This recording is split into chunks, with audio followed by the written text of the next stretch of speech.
8 con 15 en la mañana, le damos la bienvenida y el buenos días. ¿Algún problema tenía Licenia con el micrófono? Está ya Gary Espinosa, presidente de la FENOCIN, junto a nosotros, acompañándonos para la siguiente entrevista.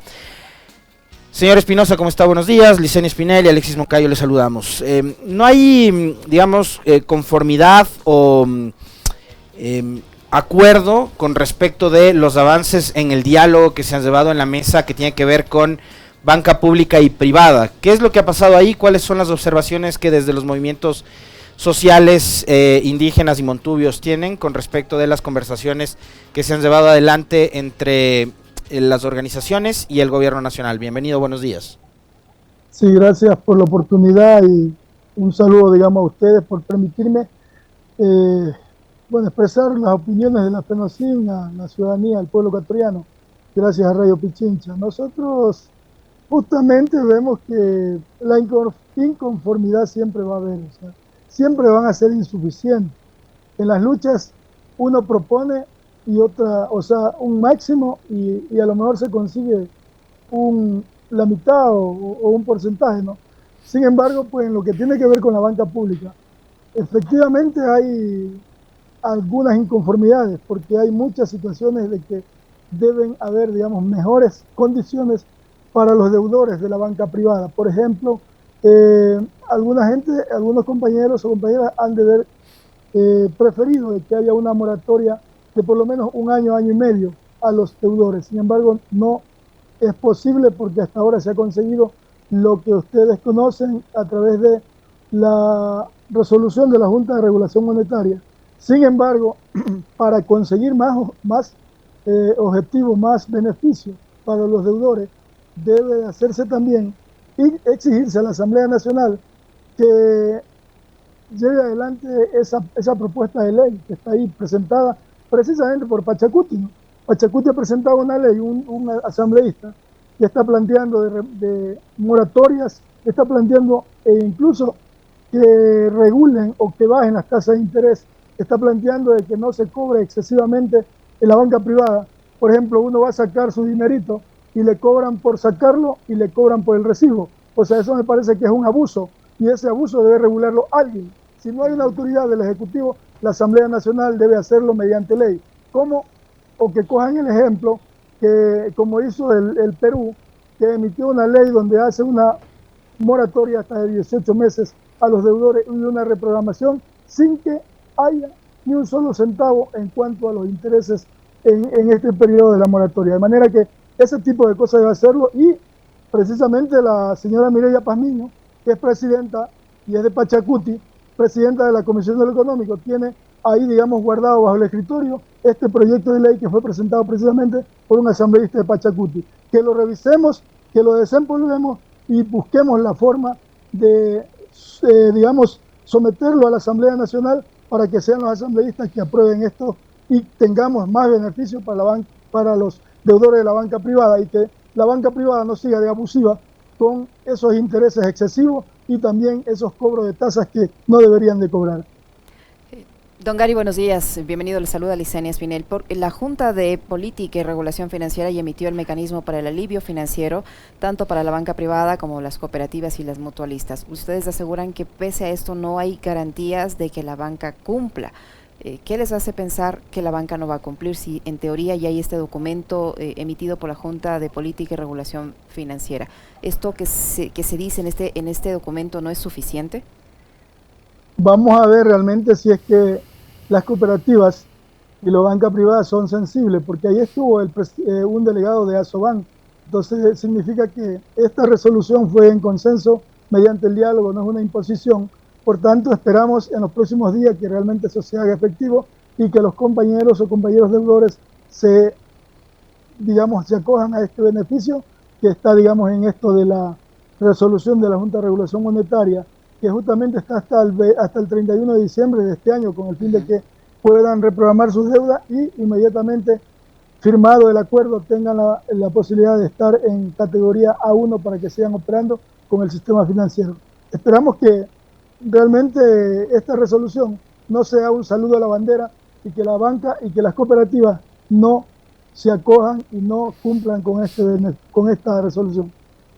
Ahora, a mí lo que me llama la atención es que ahí digamos, en el caso de clientes de la banca privada que tengan algún inconveniente en el tema de los pagos, cada uno de esos casos va a ser tratado de manera individual.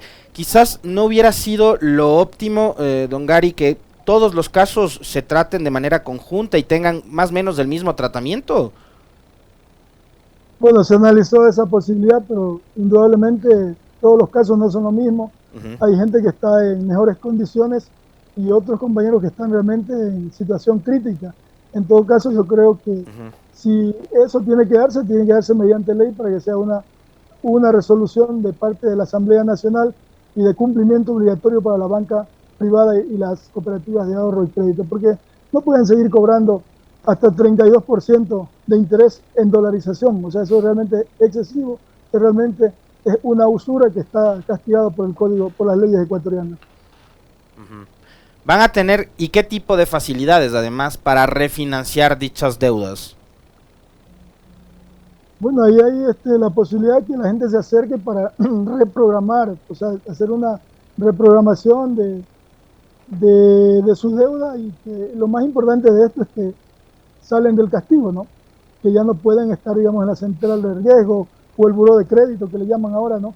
Con el fin de que puedan seguir operando y que puedan seguir incluso obteniendo a lo mejor beneficios de los créditos de la banca pública también, con el fin de que puedan seguir adelante en estos procesos de lucha por el emprendimiento, por generar empleo, por generar bienestar de sus familias y del pueblo ecuatoriano, ¿no?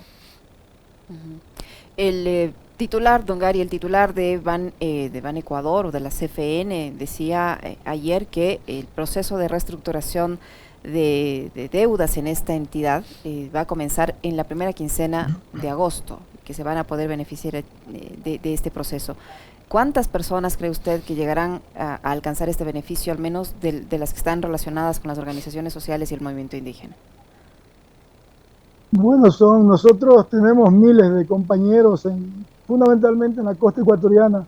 Estamos hablando de alrededor de 40, 50 mil compañeros que están solamente en lo que tiene que ver con el beneficio de la condonación de la deuda, ¿no?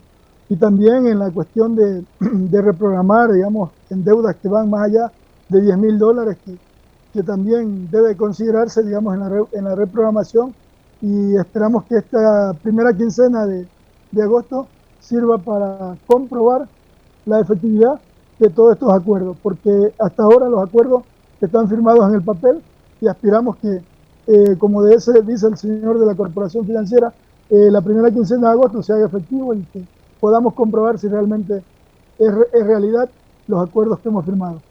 Ahora, don Gary, de lo que usted ha visto y de lo que se ha avanzado en los temas que estamos conversando, ¿ve que hay predisposición por parte del gobierno específicamente?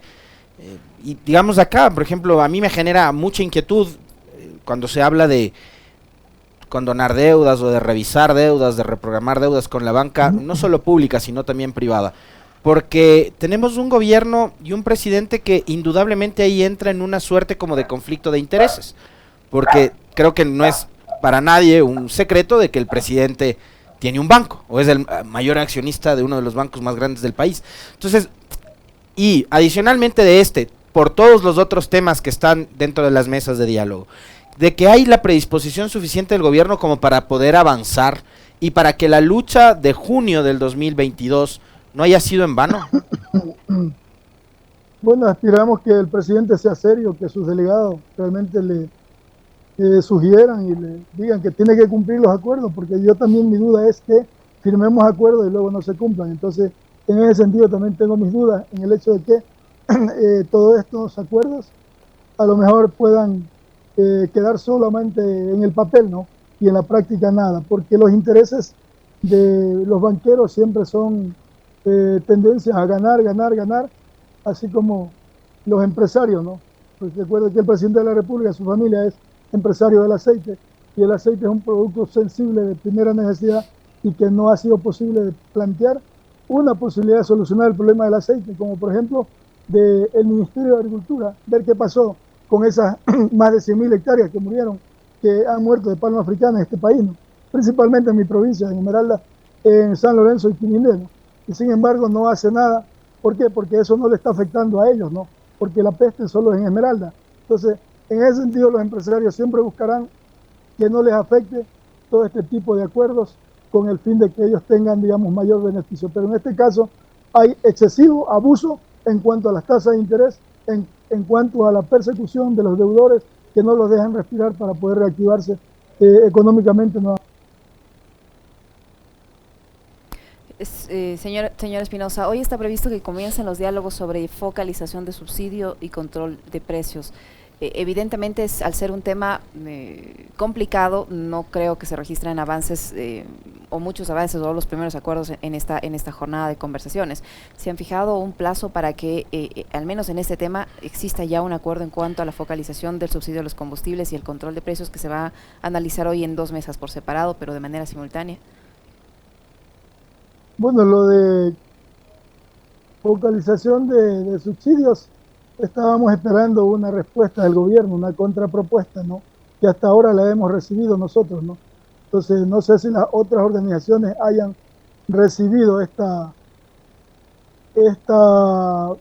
propuesta del gobierno, pero el caso de la FENOCIN no hemos recibido, por tanto no podemos sentarnos a esta mesa hasta que no nos entreguen esta propuesta con el fin de que la analicemos y poder sentarnos a la mesa para ver si damos, digamos, nuestros aportes y nuestros puntos de vista, porque la focalización de los combustibles es realmente un asunto muy complicado, muy difícil, digamos, de satisfacer a todos los compañeros que usan combustible, como los de motoguaraña, motocicletas, lo que tiene que ver con pequeños tractores, lo que tiene que ver con bombas de agua alrededor de las cuencas hidrográficas en la costa principalmente, usan mucho la bomba de agua para poder regar sus cultivos de manera individual, es decir, porque no hay sistemas de que el Estado pueda proveer de riego, de manera que en ese sentido tenemos que hacer un estudio realmente serio en cuanto a que no se nos escape a lo mejor ningún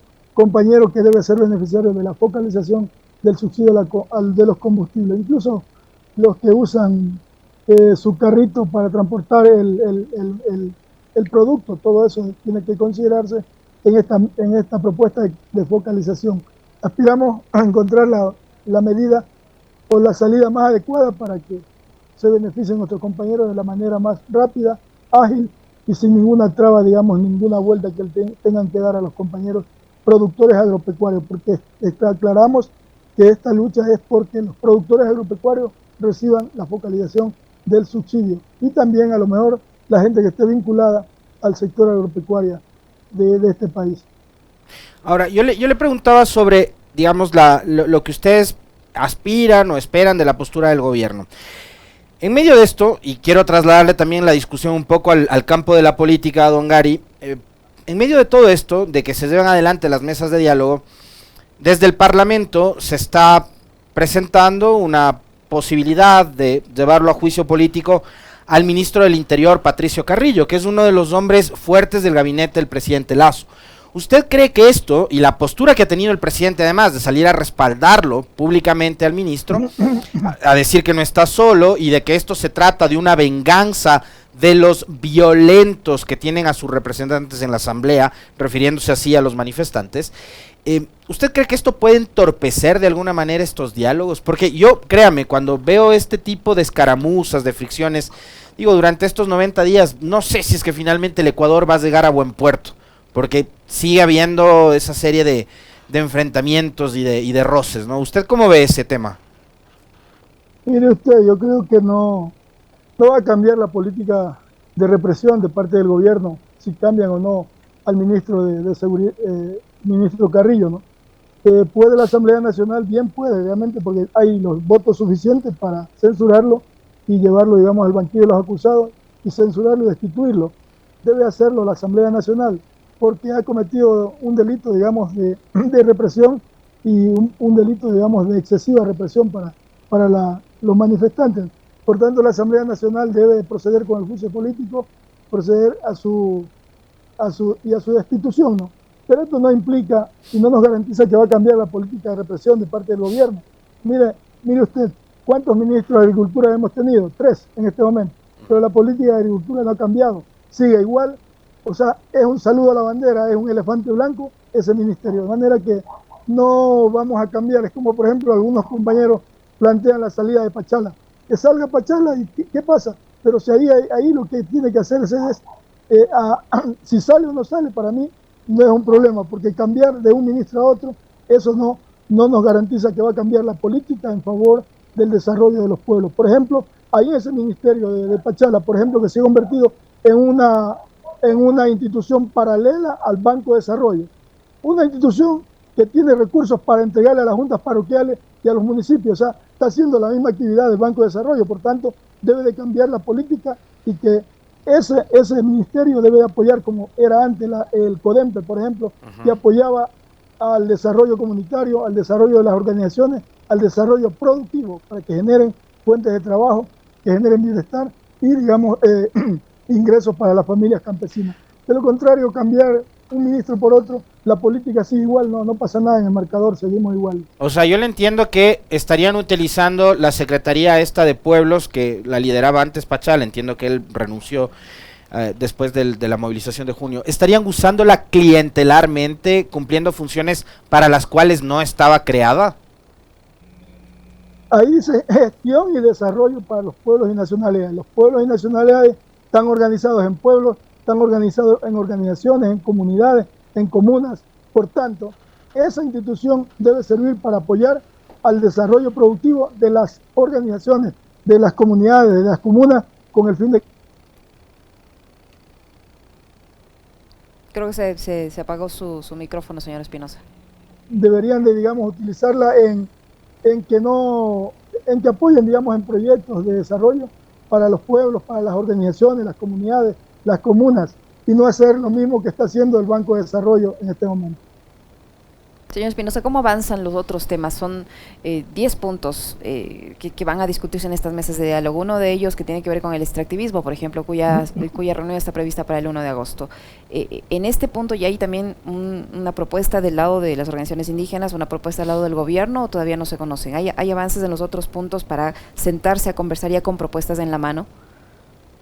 En el extractivismo tenemos propuestas todas las organizaciones, pero tenemos que unificarlas, tanto la CONAIE como la FEINE y la FENOCIN, poder unificarlas y poder, digamos, hacer un solo planteamiento. Esperamos que sea así, pero nosotros creemos que en el extractivismo no solo es el asunto de que se aumente, que se limite la frontera petrolera y minera, sino más bien que las regalías también sean de mejor manera, en mejores condiciones para el Estado ecuatoriano, de que no se siga explotando el petróleo en las condiciones que están hechos esos contratos, que son realmente nocivos para el Ecuador, que sean contratos realmente que beneficien al presupuesto del Estado y que no sean lo que las empresas se llevan la mayoría de la plata del petróleo, de manera que en ese sentido no puede continuar así y debe de modificarse eso, y además de eso la compensación que debe llegar a las comunidades donde se extrae el petróleo.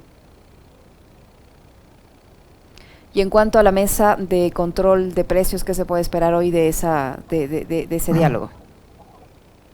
Hoy vamos a estar en la mesa de control de precios, esperamos que allí se establezcan las bandas respectivas para que tengan techo, digamos, los productos de primera necesidad, como el caso del aceite, como el caso de la leche, el caso del pan, o sea, los productos de primera, de consumo inmediato del pueblo ecuatoriano, que tengamos un techo, porque si no tenemos un techo, ¿qué control van a hacer?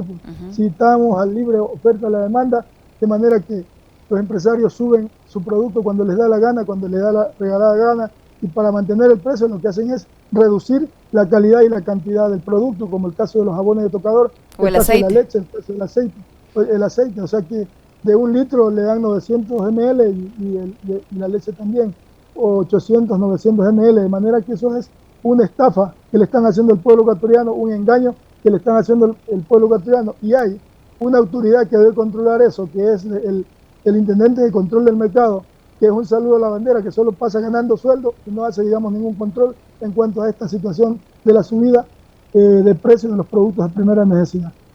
Pero hay el compromiso por parte del gobierno de establecer este piso y este techo para los productos. ¿Hay ese compromiso? No, ese es el planteamiento nuestro, esperamos que eso sea considerado, porque de lo contrario ¿qué es lo que van a controlar? Si no tienen un techo, no van a controlar porque no tienen, digamos, una banda en la cual los intendentes, los comisarios puedan, digamos, decir el precio del aceite es tanto y de manera que eso debe de prevalecer. De manera, si no hay un techo de los precios, no se puede controlar ningún producto. Don Gary, estos 90 días que se han fijado de plazo, ¿son prorrogables? ¿Se pueden extender si no se pueden llegar a acuerdos en todos estos puntos? ¿O son 90 días? ¿Qué va a pasar si en esos 90 días no se concretan esos 10 puntos?